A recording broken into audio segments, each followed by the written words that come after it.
Bonjour à tous, bienvenue sur ma chaîne. Je disais dans ma vidéo précédente que je vous donnais un aperçu des sujets qui seront traités dans la 33e édition du Economist de 2019. Il ne s'agissait bien sûr que de quelques articles. Je vais maintenant vous en parler plus en détail. Le regard annuel de The Economist sur l'avenir identifie 12 thèmes clés à travers la politique, l'économie et la culture qui façonneront le monde au cours de l'année à venir.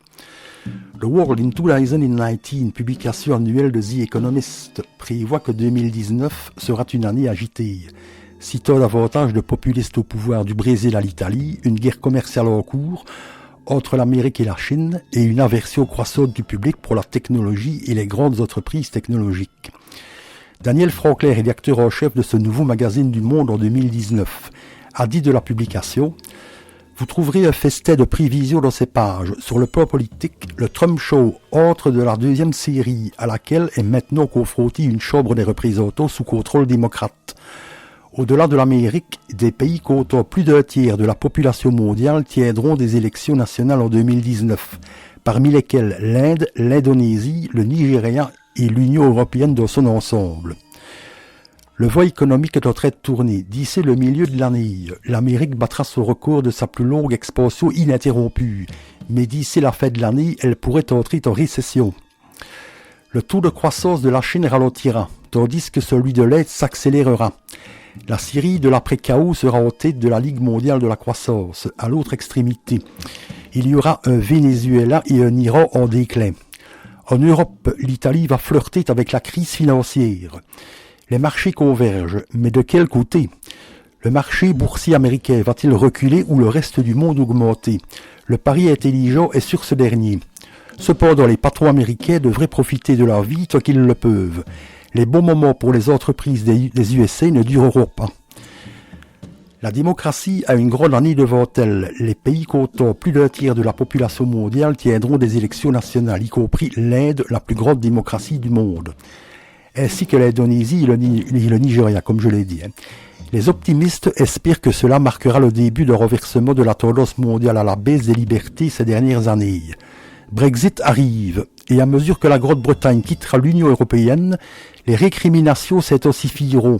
L'Union européenne, quant à elle, se dotera d'une nouvelle commission, d'un nouveau parlement et d'un nouveau chef pour la Banque centrale européenne. La Chine s'inquiète pour le numéro 9.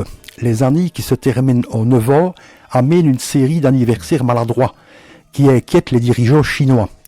En 2019, 100 ans se sont écoulés depuis le mouvement du 4 mai, une manifestation très applaudie, et 30 ans depuis la répression sanglante, des manifestations menées par les étudiants sur la place Tiananmen. Les personnages célèbres reviennent sur le devant de la scène. Ils le font grâce à leurs anniversaires. 150 ans depuis la naissance du Mahatma Gandhi, 500 ans depuis l'arrivée de Hernán Cortés au Mexique et depuis la mort de Léonard de Vinci. Le génie toscan voyage dans le temps jusqu'en 2019 pour partager ses observations sur le monde moderne. Et ses décès inspirent notre couverture. Un nouveau Moonrush commence.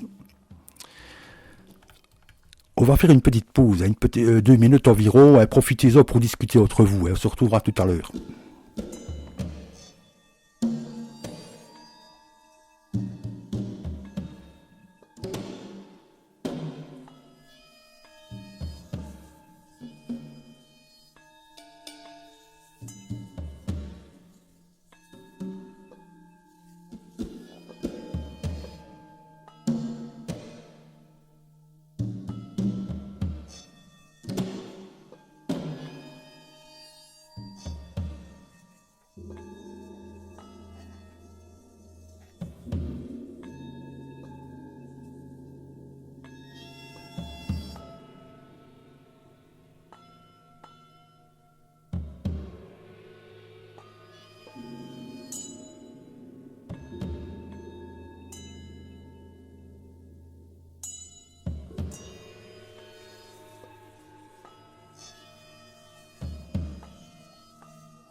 Donc voilà, je reprends. Pardon. 50 ans après que Neil Armstrong ait fait son gros saut pour l'humanité, des vaisseaux spatiaux, dont certains privés, retournent sur la Lune. Pendant ce temps, l'assaut New Horizons de la NASA atteint Ultima Thule, dans la rencontre la plus lointaine de l'histoire des vols spatiaux. Il n'y a pas moyen de se cacher de ou pour la technologie. Qu'il s'agisse d'intelligence artificielle ou de reconnaissance faciale, la technologie sera partout. Mais la Silicon Valley a peut-être atteint son apogée, et les géants de la technologie seront dans la ligne de mire des régulateurs tant en Amérique qu'en Europe. La grande culture fait les vagues. L'Amérique possède l'excitation de The Shed à New York, qui est un nouvel espace géant pour les arts.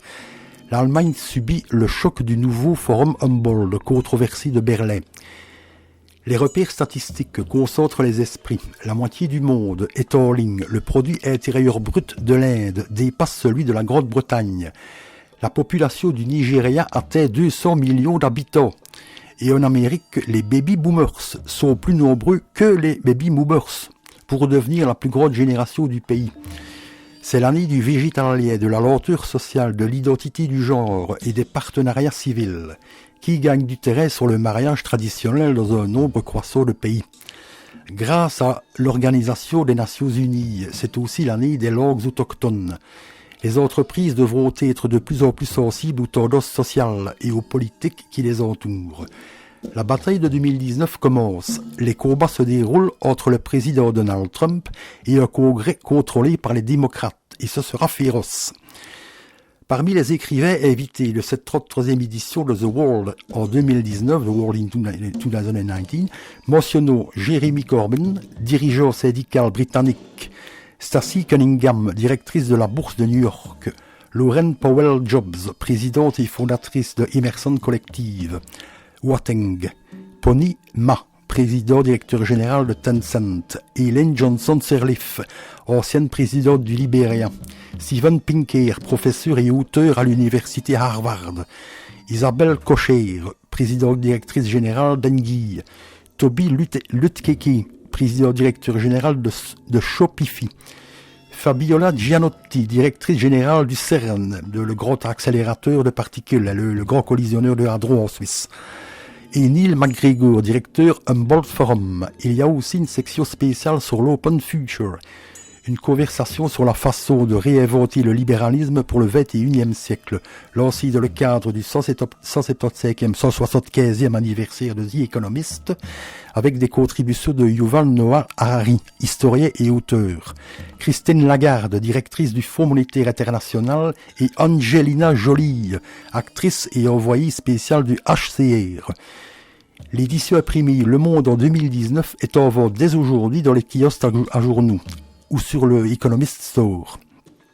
Et l'édition de l'application qui peuvent être lues dans l'application The Economist de iTunes et sur Google Play sont également en ligne aujourd'hui. Voilà, c'est tout pour cette nouvelle vidéo. Merci de m'avoir suivi. Bonne journée à tous et à ma prochaine vidéo.